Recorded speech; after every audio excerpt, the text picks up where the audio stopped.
Bitch, I'm about to blow up. Say what? Bitch, I'm about to blow up. What's happening, guys? Silent Mike, Super Training Gym, Mark Bell's Powercast here with another Q&A. I threw up a picture asking for some questions on Instagram. I got over 100, so I want to thank you guys for all your support and the participation here. So let's get started. Troy Crossman asks, how many pairs of shoes do I own? And to be honest, way too many. I don't know the number, but probably maybe near 50 or more. Growing up playing basketball, it's just kind of a thing. Like, you get into shoes. I got into hip-hop, so I started collecting Jordans and Nikes and Adidas. And my very first pair was the Reebok Answers. And then now, with lifting, I have like shoes for cardio, shoes for squatting, shoes for benching, shoes for deadlifting. So just tons. I have a lot of shoes. How long did it take me to build up my lifts this high?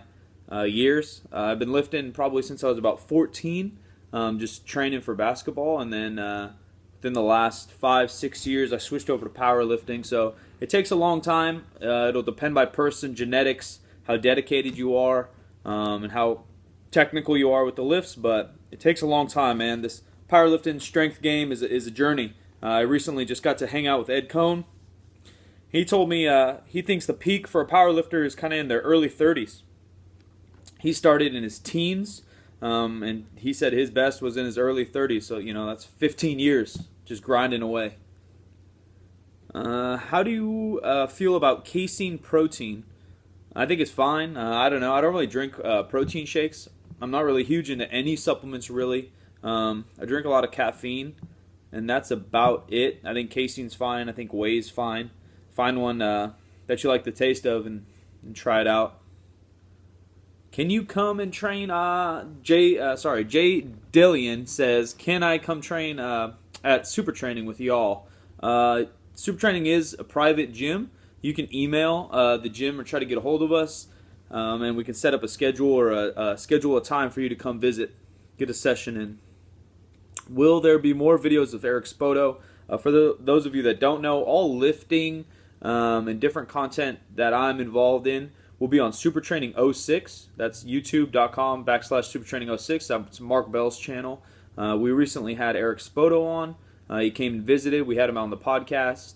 Check that out on iTunes. And then on Mark's channel, we had how to bench, different accessory lifts. So I think there's about 3 videos or so with Eric. Maybe 2 are up, maybe 1 more to come. What do you think are good numbers for an intermediate lifter to be at after 2 years of lifting? That's way too broad, way too general. It's going to be so person by person.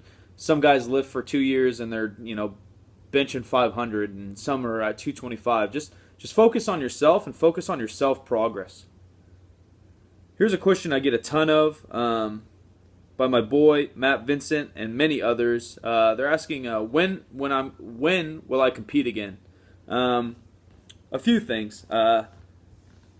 One, I got into weightlifting and training because it makes me feel good, and I like progress and I like getting stronger. I never really got into it to compete. I have competed a couple times and I did fine. I probably will compete again, but it's just not a priority of mine, to be honest. I do encourage people to compete or to sign up for a meet because it does take their dedication and training to another level. But for me, I want to compete for myself, and I want to compete when I'm ready and when I want to. Plus, I've been traveling and working a lot, so my training isn't how I'd like. So my first advice is just compete when you want to. Do it for you. You should be lifting the way you like to lift. You should be eating the way you like to eat. Obviously, there's more optimal ways and healthier ways to do it. But if you don't enjoy what you're doing, then you're never going to stick to it. So, I'm in this kind of, for me, it's a selfish sport. It's a selfish thing, but it is self-improvement. That's why powerlifting is so great, is like anybody can do it, and it can help anybody's life for the better.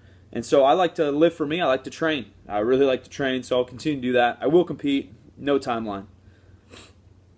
If I had to pick one YouTuber to marry, who would it be? I don't know, because most YouTubers I know are guys. It'd probably be Mark Bell, because I work out with him every day. I talk to him every day. Maybe Omar. His hair is kind of nice. How do I feel about raw chicken breast? I hear it increases muscle by 300%.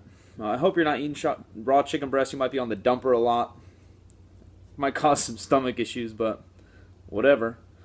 What would you say is the best step you've taken to progress your training that you found personally? Not just a tip from someone else, but something you actually messed up with or magically found. I'm not necessarily sure in training, but once I really dialed in my nutrition, I started to see a lot of change in my body and in my recovery. I read tons of different diets and I tried different diets, this and that. But once I really started to focus in on eating whole foods, nutritious foods, getting enough protein in, getting enough carbs, that felt a lot better. And then getting enough sleep. I kind of came across that on my own, and I preach it a lot. Obviously, people talk about recovery, but everyone always says like, "Oh, train and then focus on recovery." But they just use the word recovery. They don't necessarily say how or why. And I personally just think like hydration and sleep. I'm chugging water all day long, and then I make sure to get enough sleep for me. For me, it's about 8 hours. For you, it may be something different. Someone asks, Romelio's versus Addy Powers. I think I've tried both, but to be honest, I squat in flats. I squat in the Reebok CrossFit Lite TR. They're wide, they're comfortable, they got good ankle support. I think they look cool. I just bought a ladies pair you can see on Instagram just because the color is cool. I bought a size 12, right? My feet aren't that small. But yeah, I prefer a flat shoe. Kebs says, who do you got in the finals? He's talking about the NBA finals, and I got the Cavaliers. Not only am I a Cavs fan my whole life, but I just wouldn't bet against LeBron James. Kyrie Irving's going to come back, and I just think LeBron's experience will beat out the Warriors. Even the Warriors are really deep, really good, very explosive, but the Cavs do match up well, and I think can cause some trouble for some of their guard play. Do you take any pre-workouts, anything other than whey? I don't use whey protein. And I don't really use pre-workouts. I drink some coffee sometimes, or sometimes I'll have an energy drink, but that's about it, to be honest. How do you eliminate butt wink? Butt wink, for those that don't know, is kind of when your hips or your butt will kind of get underneath you at the bottom of the squat, and your low back will round a little bit. It's not the end of the world. A lot of people have it, but one way that can kind of help is obviously bracing correctly. Some people think it's a hamstring mobility issue, but if you stand up tall, flex your butt, and flex your quads before you descend in the squat, oftentimes I feel like that fixes the issue. What profession did you have before super training, or what did I study in college? I never graduated college. I did take a bunch of different courses and a variety of things. I took a lot of psychology courses. That was one path I was going to go. I also took a bunch of like kinesiology, nutrition classes. That was another path, obviously, that I'm interested in.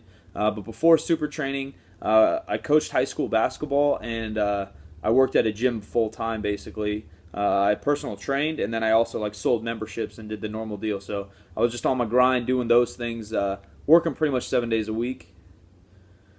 Favorite program for a beginning powerlifter, 18 years old, blah, blah, blah. Anything, man. Like Wendler's 531's a good place to start. Just start lifting, Deadlift once a week, squat once a week, bench once or twice a week. 5x5s, 3x5s. Working on your form, trying to get stronger will be the best way to start. The best way to start for a beginner is just to start. That's it for me, guys. Thanks for all the support. If you liked the video, go ahead and subscribe. Share if you liked it. Check out Mark Bell's Powercast on iTunes. We're constantly getting new guests to get a better product, a better podcast out for your guys' boring-ass days. Thanks for everything. I'll catch you guys in the next video.